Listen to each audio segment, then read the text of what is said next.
దైవారాధన కార్యక్రమాన్ని వీక్షిస్తున్న ప్రేక్షకులకు యేసుక్రీస్తు ప్రభు అతి శ్రేష్టమైన నామమున శుభములు కలుగునుగాక. ఈరోజు మన ధ్యానం కొరకు దేవుని వాక్యమైన పరిశుద్ధ బైబిల్ గ్రంథంలో నుండి మత్తయి సువార్త 14వ అధ్యాయం 14వ వచనం నుండి 21వ వచనం వరకు చదువుకుందాం. ఆయన వచ్చి ఆ గొప్ప సమూహమును చూచి వారి మీద కనికరపడి వారిలో రోగులైన వారిని స్వస్థపరిచారు. సాయంకాలమైనప్పుడు శిష్యులు ఆయన యుద్ధకు వచ్చి, ఇది అరణ్య ప్రదేశం, ఇప్పటికే ప్రొద్దుపోయెను. ఈ జనులు గ్రామములోనికి వెళ్ళి భోజన పదార్థములను కొనుక్కొనుటకై వారిని పంపివేయమని చెప్పారు. యేసు, వారు వెళ్ళనక్కరలేదు, మీరే వారికి భోజనం పెట్టుడని వారితో చెప్పగా, వారు, ఇక్కడ మన యొద్ద 5 రొట్టెలు 2 చేపలను తప్ప మరి ఏమీ లేదని ఆయనతో చెప్పారు. అందుకాయన, వాటిని నా యొద్దకు తెండని చెప్పి పచ్చిక మీద కూర్చుండుడని జనులకు ఆజ్ఞాపించి ఆ 5 రొట్టెలను 2 చేపలను పట్టుకుని ఆకాశము వైపు కన్నులెత్తి ఆశీర్వదించి ఆ రొట్టెలు విరిచి శిష్యులకు ఇచ్చాను. శిష్యులు జనులకు వడ్డించారు. వారందరూ తిని తృప్తి పొందిన తరువాత మిగిలిన ముక్కలు 12 గంపల నిండా ఎత్తిరి. స్త్రీలను పిల్లలను కాక తినిన వారు ఇంచుమించు 5,000 మంది పురుషులు. చిన్న ప్రార్థన చేసుకుందాం.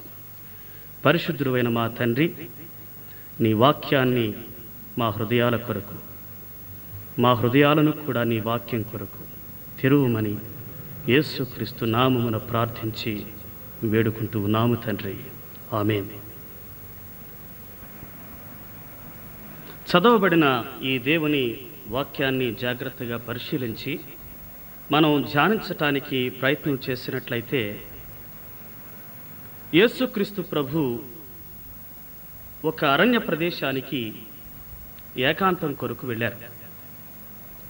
అయితే యేసు ప్రభు ఎక్కడికి వెళ్ళినప్పటికీ ప్రజలు ఆయన్ని వెన్నంటి వెంటాడుతూనే ఉన్నారు. జనసమూహములు ఆ సంగతి విన్నారు.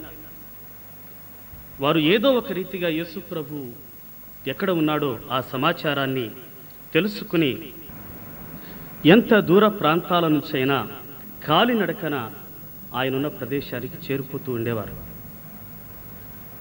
ఆయన ఆ అరణ్య ప్రదేశంలో ఉన్నప్పుడు ఆ వచ్చిన జనసమూహాన్ని చూచి యేసుక్రీస్తు ప్రభు వారి మీద కనికర పడ్డాడని దేవుని వాక్యంలో వ్రాయబడింది. వారిలో రోగులైన వారి పట్ల ఆయన కనికరపడి వారిని స్వస్థపరిచాడు. సాయంకాలం అయ్యేసరికి వారు భోజనం చేసే సమయానికి వారు ఆకలిగొన్నారు అనే విషయాన్ని ప్రభువైన యేసుక్రీస్తు గమనించి వారిపై కనికరపడ్డాడు.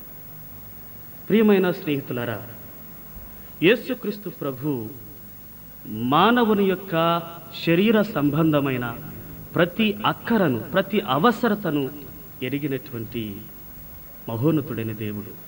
ఎందుచేతనంటే ఆయన ఈ లోకములో శరీరధారిగా జీవించాడు. ఆయన శరీరధారిగా జన్మించి జీవించి మరణించిన కారణం చేత మానవుని యొక్క శరీర సంబంధమైన అన్ని అవసరతలు, అన్ని అక్కరలు, మానవ శరీర దౌర్బల్యాలు, మానవుని యొక్క శరీర సంబంధమైన రుగ్మతలు యేసు ప్రభువుకు బాగా తెలుసు. అందుచేతనే రోగులైన వారిని ఆయన చూచినప్పుడు వారిపై కనికరపడ్డాడు, వారిని స్వస్థపరిచాడు. అదే రీతిగా సాయంకాలం అయ్యేసరికి అప్పటికే 2 దినాల నుండి ఇంచుమించుగా వారు ఆ ప్రాంతంలో ఉండి యేసు స్వామి నోటిలో నుండి వచ్చే ప్రతి పలుకు, ప్రతి మాటను వారు వింటూ సర్వప్రపంచాన్ని మరిచిపోయారు. వారి పరిసరాలను వారు పూర్తిగా మరిచిపోయారు. ఒక మాటలో చెప్పాలంటే వారు బ్రతికి ఉన్నాము అనే సంగతిని మర్చిపోయారు. ఆ 2 దినాలు వారు ఆకలిని మర్చిపోయారు, దప్పికను మర్చిపోయారు, తమ పరిసరాలనే పూర్తిగా మరిచిపోయి యేసు ప్రభు యొక్క నోటిలో నుండి వెలువడిన ప్రతి మాటను వారు వింటూ తింటూ జీవించారు. అయితే వారు శరీరంలో ఉన్నారనే సంగతి ప్రభువుకు బాగా తెలుసు. శరీర అక్కర అయినటువంటి శరీరం యొక్క ప్రాథమిక అవసరమైనటువంటి ఆహారం గురించి ప్రభు ఆ సమయంలో ఆలోచన చేస్తున్నాడు. ఇంతలో యేసు ప్రభు శిష్యులు ఆయన వద్దకు వచ్చారు.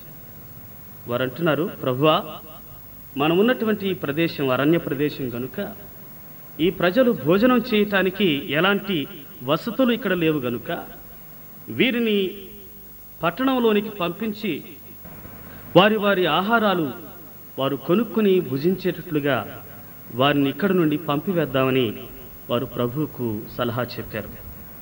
అయితే యేసుక్రీస్తు ప్రభు ఆయన తన శిష్యులతో అంటున్నటువంటి మాట ఏమిటంటే, వారిని ఎక్కడికి పంపనక్కర్లేదు, వారు వెళ్ళనక్కర్లేదు, మీరే వారికి భోజనం పెట్టండి అని తన శిష్యులతో అంటున్నారు.